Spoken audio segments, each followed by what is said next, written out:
Welcome, Aquarius. This is Regina from Pacific Tarot, getting ready to bring you a message from the Tarot. These are general readings, and so they are not going to resonate for all of you. I am doing these readings on or about under the energy of the full moon in Aquarius, which is very particular for you with sun signs, moons, rising signs, whatever placements that are relevant to you, what brings you here to this reading. If you're interested in a personal reading, please check out the information in the description box below. I offer a few different readings, and I also want to focus particularly in this reading on Mercury's retrograde energy, which has been happening uh, before and through the full moon in Aquarius and post. And despite this much maligned aspect, it for me represents a natural and necessary part of the nonlinear thinking function that we review, we reconsider, we reassess, we reevaluate things that we are thinking, planning about, or that we are setting in motion in the early stages where we get feedback immediately and we have an opportunity to reconfigure something we're doing. So because we're not squares, because we're not linear in our thinking, our thoughts can spiral. This is why it's called a process. And the opportunity to rethink not only your perspective on the world, but your presentation of that perspective is very much what's at issue here in a time of a lot of emotional freedom for you, Aquarius. So let's get started with your overall energy for this message, the High Priestess. High Priestess is really precisely distilling the ability to reflect upon your experiences and to project the wisdom, the accumulated wisdom of that knowledge, so that you may be at this time feeling as though you are reclaiming a role or you're facing engaging your potential in a way that has been a long time coming, that has taken you a lot of not only experiences, but a deep profundity of reflection, tools around reflecting, honest reflecting, in order to distill the path that is best for you. You honor the stillness that you can maintain despite the activity that is going on around you at this time.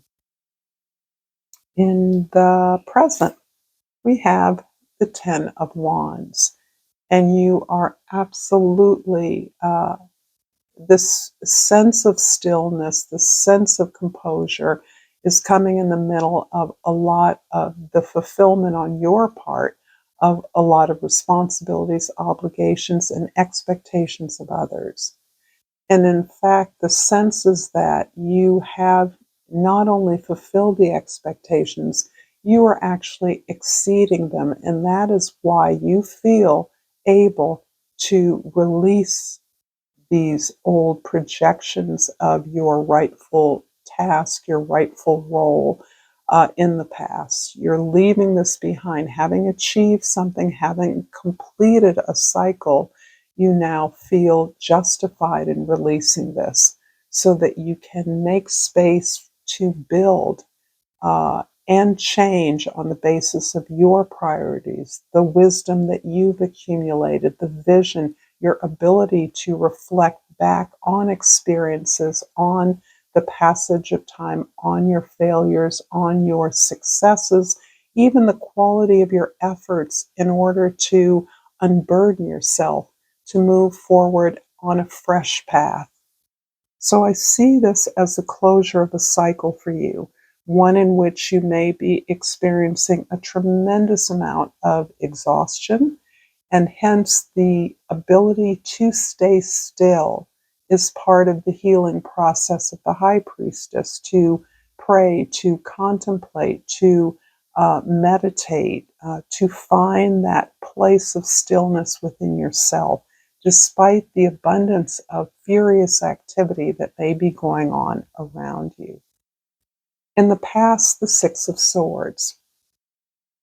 You have moved away from something that didn't allow you to contribute in the way that you potentially could have.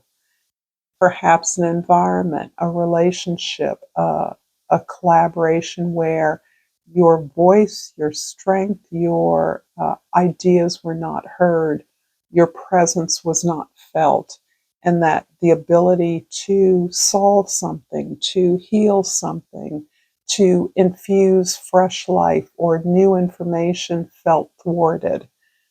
You are absolutely clear that this was not the environment for you, that you are moving on to a place where not only are you seeking a certain level of peace, but you're looking for personal acceptance of the necessary of these challenges, the necessity of these challenges in your life in the past, so that you understand that there is a more beneficial environment, a more yielding environment, where you will allow yourself to collect your thoughts, to reevaluate the goals that you have responded to, complied with, in order to formulate what is next for you. In the future is the Eight of Wands. Yeah. If things are busy now, they're going to get busier. And this is absolutely a reflection of where Mercury is moving through in its retrograde phase. Your seventh house, the house of significant partnerships, and that is by no means limited to romantic partners, business partners, but it can actually be whole groups of people, your team, information that you are busy collecting, invitations you may be fielding as others want to include you in their projects, in a greater movement with the goal of a more substantial impact than what you in your present state can envision. For most of you, this is energy you welcome.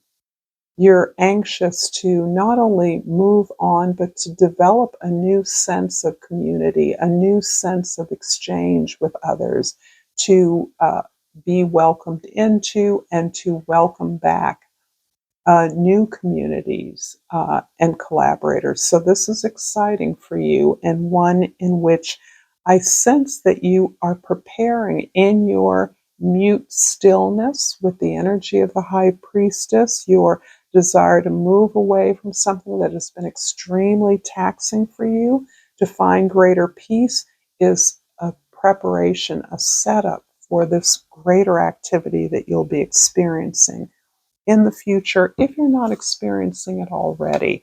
But I suspect by September, you may be feeling this wholeheartedly. And August, oddly enough, is an opportunity for you to retreat somewhat.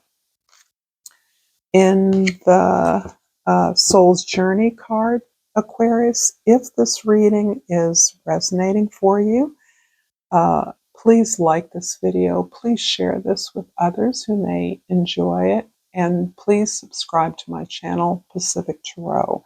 This, as most of you know, is key to my ability to sustain what I do online, what I love doing, which brings me to the card I pulled for you, Love.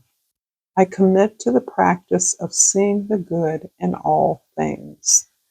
And this is precisely what the High Priestess, her charge is.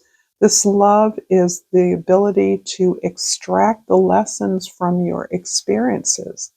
And we do that best when we are loving ourselves. We're recognizing our potential, when we are recognizing that we're deserving of success, of love. And this is how you are applying this phenomenal wisdom to all areas of your life, particularly for many of you in your business practices, your professional life.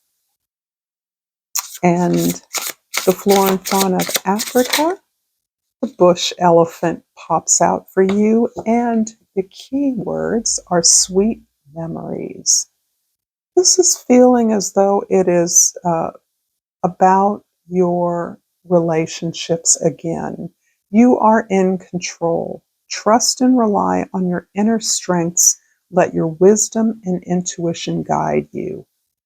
What is beautiful about this is you're opening up to invitations for participation in a number of initiatives, plans, um, gestures, activities, is actually helping you to recognize that it is your openness, your consolidation around your gifts, your talent, extracting the lessons from your experience that is actually defining and welcoming in the idea of positive relationships. Sweet memories may also hint at a do-over. This is quite often the case with Mercury retrograde. People come back into our lives.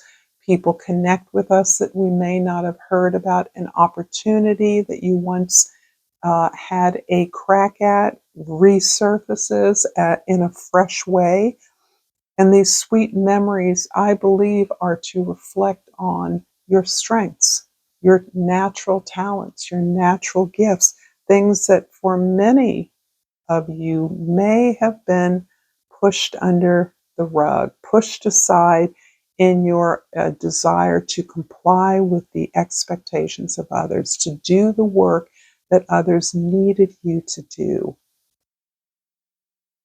I'm going to clarify the Ten of Wands with the Queen of Water and the Ten of Earth. Wow. So we have not only this powerful, and this is so resonating for me with the High Priestess card, this powerful sense that you are not only more empathetic, more compassionate with others, understanding the support they need and how, through your own experience, you can model that for them. Sometimes it's by counseling or listening.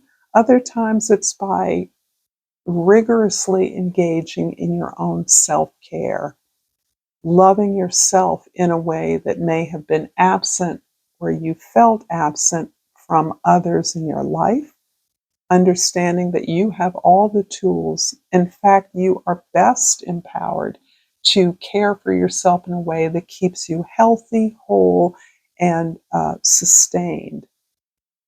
The Ten of Earth is talking absolutely about the legacy that you see yourself building. Don't forget, we've got two tens here, which indicate change. So the sense of privilege that you feel you have benefited from as a result of whatever access you've had, whatever work your ancestors, family members, inheritances you've received. For most of that, it's more a sense that of cultural or familial empowerment.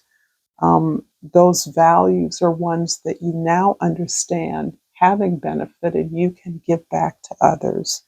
You can help others to experience the world, to work hard at the resources, skills, and talents that individuals have in order to experience the abundance, the prosperity that is all around us. This is a sea shift in, uh, uh, for many of you, it's a huge shift. For a lot of you, I feel you leading some kind of a philanthropic effort, compassionate effort, global service mission. There's always this element with you, Aquarius, where I have a sense of your taking care of the world or providing something for the world. And for many of you, your legacy is this uh, resource, this tool, and that can come in the form of an organization that serves others in some way, that responds to some need in the world, in your community. The Six of Swords in your past is clarified by the Page of Water and the Empress card. The water here is describing this open-heartedness that is something you began to experience in your past. Part of that open-heartedness, that flexibility, that creativity, that commitment to your own creative imagination is what prompted you to leave a situation where your presence was not seen or appreciated, where you weren't valued, where your gifts were taken for granted, quite likely. But through this open heartedness, you were able to understand that you had what you needed.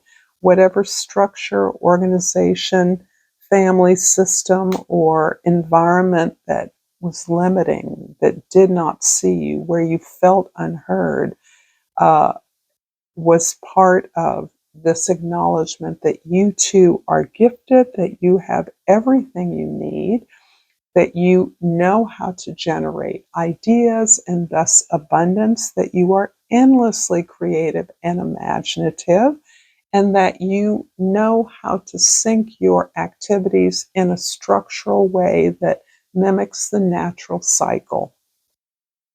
This magnifies your ability to harvest, maximize a harvest, to generate that abundance in a way that ensures its multiplicity, its diversity.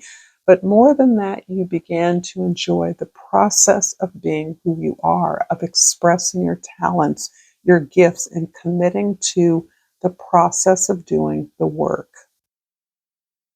In the future, the Eight of Wands is clarified by the King of Air and the Fool card. Wow, I love this. So, King of Air is one of your cards. You are someone who can facilitate powerful ideas. You can bring together uh, think thought partners. I see you actually amplifying, for those of you that are working in some kind of philanthropic or charitable organization, or even service providing. There's a way that you are curious about the way to maximize what you have to offer, what services you can deliver to others. And in that way, I actually see you leading perhaps a think tank, a consortium of like-minded professionals, even on a smaller level, being someone who develops a training or begins to develop new products that are more accessible to a larger group of people, but more than that, is responsive to the needs of others. Because you're able to facilitate a conversation that is curious, is based on your ability to ask the right questions, you actually have the power to listen, to monitor and manage the level of engagement of others. And this is key because you understand that it is the engagement of others with ideas is a form of developing those ideas. And that's something that your own engagement, your own opening up of your right to be successful, to be abundant, to experience love in all of its forms, is something that is helping you to understand the necessity of maximal participation. That you can't do this work without everyone as a part of your team, even your audience is participating in this rethinking, this opening up the nature of your truth so that others can measure themselves and establish their own standards, their own measures that can be integrated into the work that you do. The Fool is the ultimate liberation here, and this feels very much in sync with a powerful healing process that I see you undergoing. And I am going to replace the High Priestess here because I see you moving in many ways through this ability to recognize yourself, see your own vast resources, to reflect on the purpose of that, to see a theme and a pattern that is providing you with a sense of liberation. This liberation is a freedom from the concerns of what others think, what others know, but allowing you, by investing in yourself, by trusting in yourself, by having faith in your ability to be successful, to be loving, to receive love, you are moving forward on a project that simply luxuriates in the process of meeting challenges and overcoming them, being creative in that effort, engaging those around you to be creative in their response. There is a sense of limitlessness here with the High Priestess always. There is no ceiling based on her purview of the past, the present, and the future. Having lived through these cycles repeatedly in whatever way that you can imagine that, the Fool is actually allows you to go back to your beginning with a more empowered sense of resourcefulness, that there doesn't need to be an end destination when all the pieces are working together in such an empowered way that you are moving forward towards something magnificent, something great, something that is a shift, a game changer for you and for those involved. I'm going to finish off this reading, Aquarius, with a Yoga Path Oracle. And I hope that this has been insightful for you. I pulled Namaste, and I know she is the headless goddess, so that's as much as comes to mind right now. I haven't pulled her in a while. Goddess of radical self-transcendence. That sounds like an incredible mouthful. You are waking up and experiencing the radical pleasures of letting go. The headless goddess has come to guide you in a massive state of transformation as you turn passion into spiritual energy. Kundalini, primal energy, is rising, and you have given up a role you once carried to step up more fully into your power. Don't feel fear in this state of transition. Shinamasta's gifts is to transmute the darkest of times into the most powerful of energies. Carry her fierceness as you tear off a former head you once had and experience the inner peace that comes with being divinely yourself. As always, Aquarius, thank you so much for this taste of world justice. Until next time, namaste.